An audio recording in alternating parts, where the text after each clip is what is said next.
Здравейте, приятели на канала Христов Спорт. Поредният епизод на Спорт в студиото. Имаме доста интересни неща да си кажем днес, тъй като световното е в разгара си, а вече са ясни съперниците на българските клубове в европейските клубни турнири в първите предварителни кръгове. Ще започна с турнира Лига на конференциите.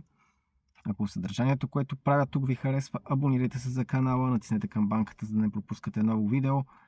И пишете в коментарите вашето мнение. Ще успеят ли българските клубове да отстранят съперниците си? Ето кои са те. Започваме с турнира Лига на конференциите. Както ви казах, там в първия предварителен кръг няма български отбор. Българските отбори стартират от втория кръг. Във втория кръг стартират два български отбора. Това са отборите на Лудогорец, който ще гостува в първия си матч. Първите матчове са на 23 юли и 30 юли. Съответно това е втория кръг. Както ви казах, Апоел Тел Авив ще приеме Лудогорец. Интересно е къде ще се проведе този матч. Дали няма Лудогорец да си гостуват в България. Ще видим. ЦСК 1948 ще играе с стар познайник на Левски Спартак Търнава. Спартак Търнава, които играха с Левски преди няколко години, с съперника на ЦСК 1948. В този втори предварителен кръг може да попаднат отборите на ЦСК и Левски. Това е при положение, че отпаднат от техните турнири. ЦСК играе в Лига Европа. Ако отпадне в първия кръг на Лига Европа, тук във втория кръг ще се изправи срещу хърватския Риека, който си е доста солиден отбор. Така че тежък съперник за ЦСК, ако отпадне от Лигата на конференциите, абсолютно задължително е ЦСК да продължи там. Относно Левски, ако отпадне от Шампионската лига, срещу загубили от двойката Петрокуб от Молдова и Егнатия от Албания. Във втория предварителен кръг на Лигата на конференциите отиват Левски. След това преминаваме към следващия турнир, турнира Лига Европа. Там ЦСК ще се изправи срещу Дери Сити в първия предварителен кръг. Дери Сити, отбор, който ни е познат. ЦСК играха с тях преди доста време. Тогава ги отстранихме. Дали сега ще се случи така, ще разберем. Ако ЦСК преодолее Дери Сити, ще срещне победителя от двойката Карабах от Азербайджан и Вест-3 от Исландия.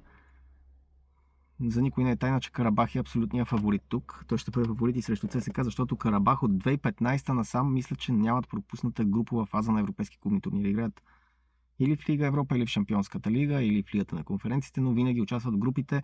Даже в последните няколко сезона успяват да преодолеят груповата фаза и да излязат от нея. Така че труден съперник. ЦСК, между другото, в контролите си има матч срещу Карабах, така че ще видим какво ще се получи. Ще бъде интересно. Това е за ЦСК. Левски в Шампионската лига, знаете, Левски ще се изправи срещу Борац Баня Лука в първия предварителен кръг на Шампионската лига. Ако победят Борац, сините ще срещнат победителя от двойката Витебск, който е шампиона на Беларус, и Университатя Крайова, който е шампиона на Румъния. Интересен жребий, според мен доста преодолими съперници за Левски се паднаха и сините имат всички шансове да преодолят два кръга в Шампионската лига, което на практика би означавало, че почти със сигурност ще играят в групи на европейски клубен турнир. Но да видим. Има още много до тези групи. Да не слагаме рибата да не слагаме тигана преди да сме хванали рибата, както се казва. Така че интересно ще бъде какво ще направят българските отбори срещу тези съперници. Някои са ни познати, други не чак толкова. Но общо взето разбирате за какво и да рече трудни съперници. Поне според лично моето мнение. В световното първенство какво се случва до тук? Мача на откриването, който беше белязан от 3 червени картона. Мексико победи Южна Африка с 2-0. Южна Корея победи Чехия с 2-1. Канада и Босна и Херцеговина направиха 1-1.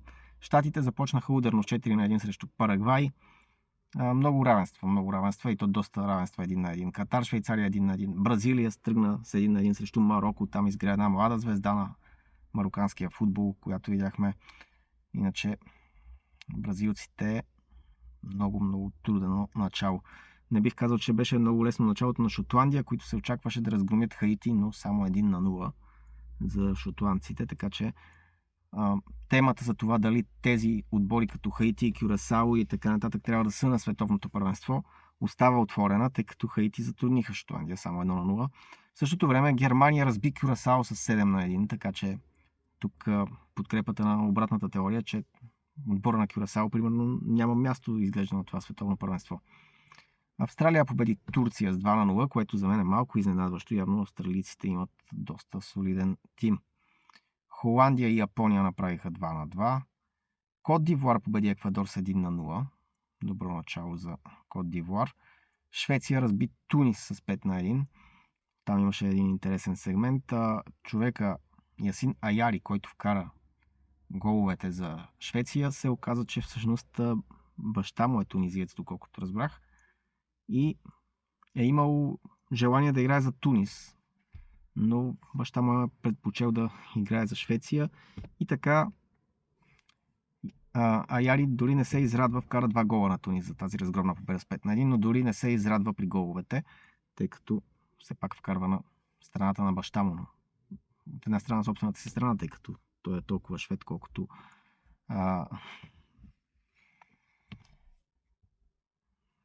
толкова е швед, колкото французите са французи. Но това е тема на друг разговор. Испания също, там се появи някаква лека сензацийка, тъй като Испания не успя да победи Кабо Верде. Вкараха Ламин Ямал, очакваше се Ламин Ямал да бъде пазен за елиминациите дори на турнира, но се наложи да влезе още в първия матч. И 0-0 с Кабо Верде. Вратаря на Кабо Верде го издигнаха на пиедестал. Колко е заслужено, не знам, но той е 40 годишен вратар. Испанците тръгват не много добре, но през 2010, когато спечелиха титлата, те отново не тръгнаха с победа. Тогава мисля, че дали не направиха равен с Швейцария на старта. Белгия и Египет 1-1. Белгийците натискаха, но едва стигнаха до равенство. Саудитска Арабия срещу Уругвай 1-1. Иран, Нова Зеландия 2-2. Иранците тръгнаха с точка на това световно. Аз очаквах дори да бият Нова Зеландия. Тези отбори доста затрудняват отбори като Нова Зеландия, като Хаити, като Кабо Верде. Виждаме как затрудняват отбори, които би трябвало да са на по-високо ниво. Иранците, разбира се, имат своите проблеми, логистични там. Трябва да спят в Мексико, да пътуват за мача в Щатите, после веднага да се връщат пак в Мексико, защото в Щатите ги не искат. Франция, Сенегал 3-1. Този матч беше с нощи. Французите успяха да вземат своето в този матч. Видяхме Килиан Ембапе вкара гол. Голове вкара и Елинг Холанд, който записа 2 попадения за Норвегия, които биха с 4-1 Ирак тази нощ. Аржентина, там гения на аржентинския футбол и световен Лионел Меси успя да отбележи хет-трик и продължава да чупи рекорди и на това световно. Способни ли са аржентинците да дублират титлата? Защо не? Вече след този резултат, но да видим. Първи матчове са едва. Австрия победи с 3-1 Йордания сутринта. Българско време. И така, мачовете от световното си продължават. Следим какво се случва. Тази вечер даже има много интересен матч между Англия и Хърватия. Надяваме се, че ще бъде много интересен. 23 часа започва. Преди това от 20 часа Португалия срещу Демократична република Конго. И общо взето е това, което исках да ви кажа. В Щатите завършиха NBA. Ню Йорк Никс спечели финалната серия. Каролайна Хурикейнс спечелиха Купа Стенли в NHL. Така че спорта си върви. UFC гала вечер пред Белия дом видяхме. Това е от мен за сега. Абонирайте се за останалите ми спортни канали. Извинете, Христов Рейсинг, където си говорим за Формула 1, за Никола Цолов, за моторни спортове като цяло. Канала Христов Ринг, пък си говорим за Световната федерация по кетч. Благодаря ви и до нови срещи. Абонирайте се и за този канал, за да не пропуснете следващите видеа. До скоро!